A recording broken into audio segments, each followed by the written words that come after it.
Back to yours channel king के fact में आपका स्वागत है। भारत में करोड़ों बीटीएस आर्मी है, फिर भी अब तक बीटीएस ने इंडिया में एक भी कॉन्सर्ट क्यों नहीं किया? क्या बीटीएस इंडिया को इग्नोर करता है? क्या इंडियन फैंस की वैल्यू नहीं है, या इसके पीछे कुछ और गहरा सच छिपा है? आज हम बीटीएस के इंडिया टूर न होने के पीछे के रियल कारणों का पर्दाफाश करेंगे, इसलिए वीडियो को अंत तक जरूर देखें। भारत में बीटीएस की पॉपुलैरिटी किसी से छिपी नहीं है। सोशल मीडिया पर #BTS इंडिया टूर ट्रेंड करता है। बीटीएस के वीडियोस पर सबसे ज्यादा व्यूज इंडिया से आते हैं और इंडियन बीटीएस आर्मी दुनिया की सबसे एक्टिव फैंस में से एक है। बीटीएस के हर कॉन्सर्ट, एल्बम और लाइव सेशन में इंडियन आर्मी अपना प्यार जाहिर करती है। इतनी पॉपुलैरिटी के बावजूद बीटीएस का इंडिया टूर अब तक क्यों नहीं हुआ? क्या बीटीएस जानबूझकर इंडिया को अवॉइड कर रहा है? इंडिया में बीटीएस के टूर न होने का एक बड़ा कारण है लॉजिस्टिक और इंफ्रास्ट्रक्चर से जुड़ी दिक्कतें। बीटीएस जैसे मेगा ग्रुप का कॉन्सर्ट किसी छोटे लेवल का शो नहीं होता। इसके लिए जरूरत होती है ultra high quality sound systems, giant LED stage setup, safety और crowd control measures, multiple rehearsals और बैकअप लॉजिस्टिक्स। अभी रिसेंटली जे होप कभी मनीला, कभी लॉस एंजल्स, ये सभी जगह जाके अकेले वर्ल्ड टूर कर रहे हैं, लेकिन इसमें हमारे इंडियन का नाम कहीं नहीं है। ऐसा क्यों होता है? जैसा कि भारत में बहुत कम ऐसे स्टेडियम्स या वेन्यू हैं जो बीटीएस जैसे शो को होस्ट कर सकें बिना किसी रुकावट या सिक्योरिटी इशू के। मुंबई का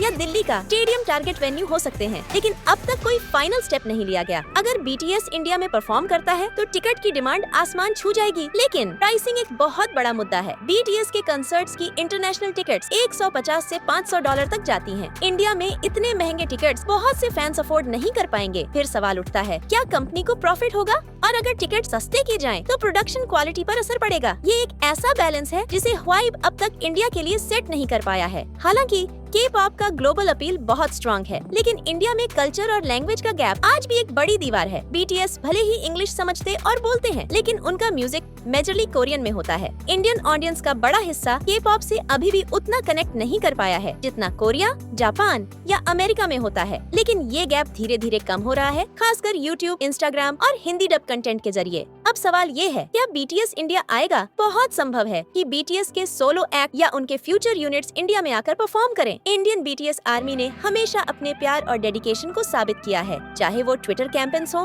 फंडरेजिंग ड्राइव्स हो या बीटीएस को ट्रेंड कराना हो। इंडियन आर्मी पीछे नहीं रहती। जुंगकुक ने कई बार इंडिया का जिक्र किया है। जिमिन और RM ने भी इंडियन फूड और कल्चर में इंटरेस्ट दिखाया है। इंडियन आर्मी का बीटीएस से सिर्फ म्यूजिक का नहीं बल्कि दिल का कनेक्शन है। बीटीएस ने हमें मोटिवेशन दिया, डिप्रेशन से निकाला और खुद से प्यार करना सिखाया। इसीलिए इंडिया में बीटीएस का लाइव कॉन्सर्ट सिर्फ एक म्यूजिकल इवेंट नहीं होगा, वो एक इमोशनल रिवॉल्यूशन होगा। जिस दिन बीटीएस इंडिया आएगा, उस दिन करोड़ों फैंस की आंखों में खुशी के आंसू होंगे। वो दिन सिर्फ बीटीएस का नहीं, पूरे देश के लिए ऐतिहासिक होगा। तो दोस्तों, बीटीएस के इंडिया टूर न होने के पीछे सिर्फ एक वजह नहीं बल्कि कई फैक्टर्स हैं: लॉजिस्टिक्स, टिकटिंग, कल्चरल गैप और प्लानिंग चैलेंजेस। लेकिन एक चीज तय है, इंडियन आर्मी का प्यार कभी कम नहीं होगा और जिस दिन वो आएंगे, वो दिन हमारे दिलों में हमेशा के लिए बस जाएगा। अगर आप भी चाहते हैं कि बीटीएस इंडिया आए, तो इस वीडियो को शेयर करें, बीटीएस को टैग करें और कमेंट में लिखें, BTS कम टू इंडिया।